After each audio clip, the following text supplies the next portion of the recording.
The paperwork is in front of you. $42,000 car, $580 a month for 36 months. The salesperson has done the close 3 times, skillfully, without pressure, in the specific professional way of someone who understands that silence is the enemy of a signed lease.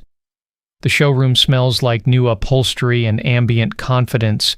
The car is genuinely better than the one in the parking lot with 74,000 miles and a minor issue with the air conditioning that you've been meaning to fix since March. You sit with the paperwork for 4 minutes. You hand it back. You drive home in the car with 74,000 miles, and that evening set up an automated $580 monthly transfer to the investment account. Nobody sees the decision. Nobody congratulates you. The salesperson moves to the next customer. The $580 you didn't spend on that car payment will be worth approximately $107,000 in 15 years at a 9% average return. The car you didn't buy will be worth approximately $0. That 4-minute decision is the entire difference between choosing wealth and choosing comfort, and almost nobody makes it. Comfort is not free. This is the thing that makes the comfort trap so effective. It presents itself as a reward rather than a purchase. You earned the raise. You deserve the upgrade. The better apartment, the newer car, the version of daily life that reflects the income level you work to reach. These feel like the natural outcome of financial progress rather than a transaction made with future wealth as the currency. But every comfort upgrade has a computable price, not the sticker price, the compounding price. The apartment upgrade at $400 more per month costs you $74,000 in foregone investment returns over 10 years at a 9% average annual return, not $48,000, the sum of the payments.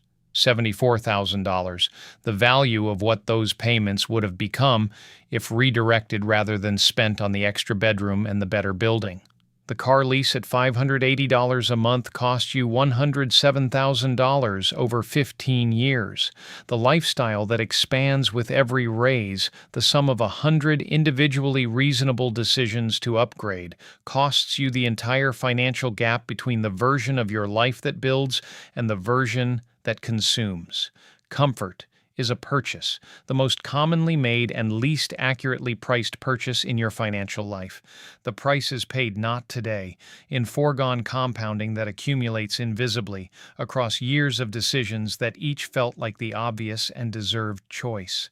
Every comfort upgrade you accept is a wealth milestone you defer, and indefinitely compounded across a decade of small comfortable decisions produces 2 completely different versions of your life at 40. Here's the mechanism that makes comfort your default. The first component is social validation. The car upgrade, the apartment upgrade, the visible improvement in your daily life. These produce immediate external confirmation that you are doing well. Your colleagues notice. Your family relaxes. The social signal transmitted by a comfortable life is legible in a way that your investment account balance is not. Nobody can see your net worth at a dinner table. Everyone can see what you drove to get there. The second component is emotional relief. Spending, specifically on comfort, on the upgrade, on the version of the thing that costs more and feels better, temporarily reduces the financial anxiety that chronic scarcity thinking produces in you.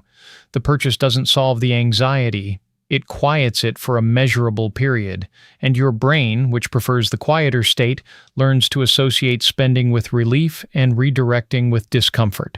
The third component is the cultural narrative aimed directly at you. Earning more entitles you to spending more. The raise is your permission. The bonus is your opportunity to finally have the thing you've been managing without. This narrative is everywhere. In advertising, in the behavior of your peers, in the implicit social contract of a world that requires your spending to function. The trap isn't the individual purchase. It's the framework that converts every income increase you receive into lifestyle expansion rather than wealth accumulation. The comfort trap arrives as a raise you celebrate in the wrong direction, and the slow, invisible closing of the only gap that was building anything. One question, that is the entire framework. Before every significant financial decision, the car, the apartment, the upgrade, the lifestyle expansion that your raise seems to justify, one question, does this build your net worth or reduce it? not a complex calculation, a binary one. Your net worth goes up or your net worth goes down. The decision gets made with that information rather than without it. This question does not always produce the answer no. There are purchases that build your net worth. A rental property, a skill that increases your earning capacity, a tool that enables income generation. There are also purchases where the comfort has genuine, specific value that the compounding foregone is worth trading for. The framework doesn't eliminate comfort from your life. It ensures that comfort is chosen rather than defaulted into. The car lease at $580 a month. Your net worth goes down $580 a month for 36 months plus interest, plus depreciation on an asset you don't own, plus higher insurance on a newer vehicle. The framework doesn't make this a wrong decision for you. It makes it a visible one, chosen with full awareness of what it costs in the currency that actually matters to your future. Most people never run this question, not because they're unaware that decisions have costs, because the costs are priced in future wealth rather than present dollars, and your future wealth is abstract in a way that your present comfort is not. The question isn't whether you deserve the comfort. You do. The question is what it actually costs you, measured in compounding foregone over the decade that follows. Here is what choosing wealth over comfort actually looks like from inside your life. The $580 not spent on the car lease moves automatically to your investment account on the first of every month. At a 9% average annual return, after 5 years, your account holds $43,000. After 10 years, $90,000. After 15 years, $107,000 from one decision made in 4 minutes in a dealership that expected a different answer from you. The apartment upgrade at $400 more per month gets declined. Your current apartment is fine. It is not Instagram worthy, and the building has a slightly aggressive elevator, and the kitchen is smaller than the upgrade would have provided. The $400 redirected monthly becomes $74,000 over 10 years. The extra bedroom would have become nothing, a comfort consumed monthly without compounding. The raise, $8,000 annually arriving in March, goes entirely to your investment account before your lifestyle has time to adjust to receiving it. This is the critical move. Lifestyle inflation is automatic unless you interrupt it. Your spending adjusts upward with your income without requiring a conscious decision. Preventing it requires a specific structural intervention. The money moved before it becomes psychologically available to you. None of this is deprivation. Your current car works. Your current apartment is livable. Your life, without the upgrades, is a normal and functional and genuinely adequate life. What is being built in the background, invisibly, without social validation, without anyone at your dinner table asking about it, is the financial infrastructure of a completely different kind of freedom. The wealth choice doesn't feel like winning in the month you make it. It feels like restraint. What it feels like at year 10, when your account crosses $180,000 on an ordinary Thursday, is a completely different experience. Here is the cost the compounding calculators don't include. The people around you upgrade. The cars in your office parking lot change. The apartments improve. The weekends include things that require a different version of your financial life than the one you're running. And you watch this happen with the specific, complicated feeling of someone who understands exactly what the upgrade costs and has decided it costs too much, and who cannot explain that decision in a social context without sounding either preachy or financially anxious. Nobody asks about your net worth at dinner. Nobody compliments the index fund that crossed $43,000 in year 5 of your consistent redirecting. The wealth you're building is entirely invisible, not just to the people around you, but to the version of social reality that validates financial progress through visible signals. Your family reads your financial restraint as struggle. The car with 74,000 miles and the apartment that didn't upgrade communicate something to the people who love you that your investment account balance, unknown to them, unannounced, building quietly, cannot correct. Their concern for you is genuine. Their misreading of your situation is complete, and there is a specific loneliness in a decision that produces no external validation for the years it takes to produce results. Not dramatic loneliness, the quiet, persistent kind. The kind that arrives at your dinner table when the conversation turns to the new car or the better apartment, and you are not participating in either topic because you made a different choice on both. This is the real price of choosing wealth over comfort in a world that validates your comfort continuously and validates your wealth only after it becomes visible enough to be impossible to ignore.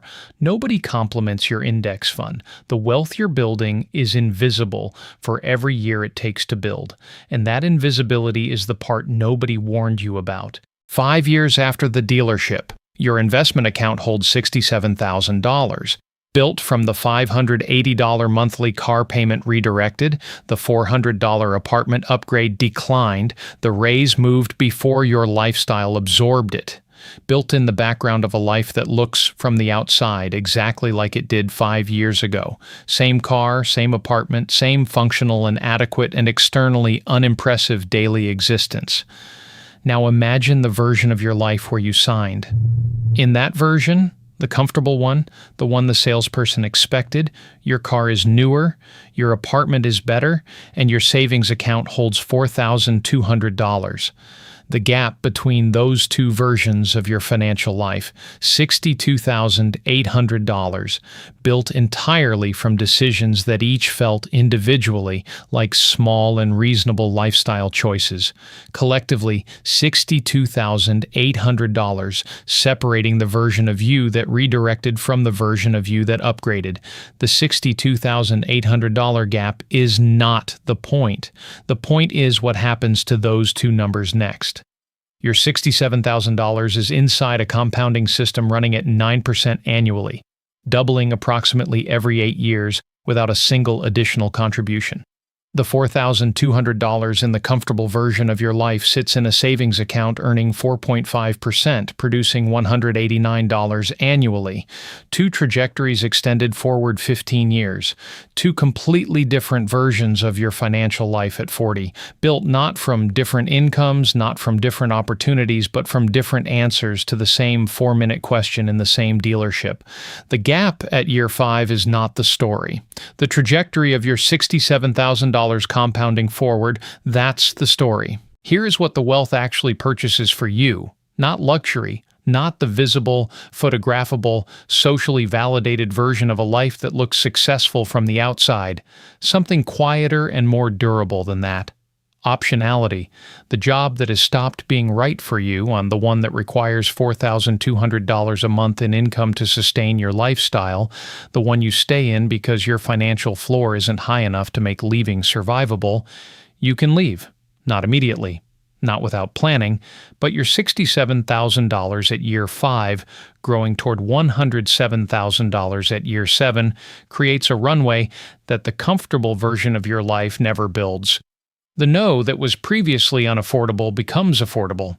The $6,000 emergency, the medical bill, the car repair that even the 74,000-mile car eventually requires, the month where your income interrupts, gets absorbed without a credit card, without the 19% interest that would follow the emergency onto your next 6 months of statements, without the specific draining anxiety of a financial problem compounding beyond its original size, the opportunity that requires capital to access the investment, the business, the risk. You can take it, not because your wealth is large enough to guarantee the outcome, because your floor is high enough to make the risk survivable if the outcome disappoints.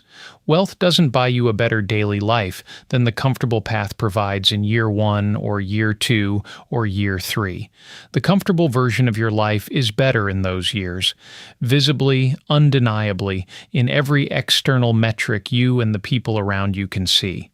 Wealth buys you a freer life, a life where your decisions are made from strength rather than necessity. That freedom, once felt, makes every declined upgrade feel like exactly the right price. Go back to the dealership, the paperwork, the salesperson, the 4 minutes, the car in your parking lot with 74,000 miles, and the air conditioning issue and 0 monthly payment and an investment account receiving $580 on the first of every month, building quietly toward $107,000. Here is the reframe that changes what those 4 minutes actually were. Not a sacrifice, not a denial of something you deserved.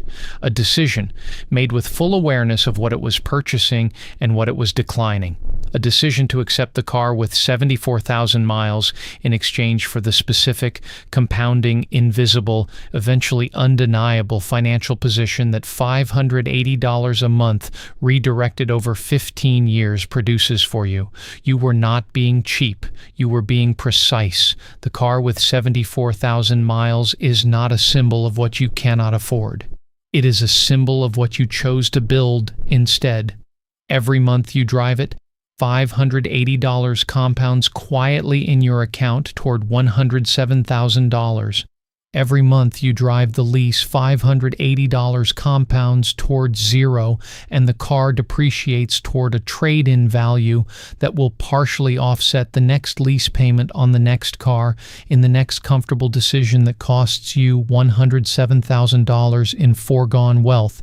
If you are watching this from your own version of the dealership right now, the paperwork in front of you, the upgrade available, the comfortable choice one signature away, and on the 4 minutes belong to you, run your number, $580 a month at 9% over 15 years, $107,000. The comfort of the upgrade at $580 a month over 15 years, a car you don't own at the end of the lease, and a financial position identical to where you started, except 15 years older and $107,000 lighter.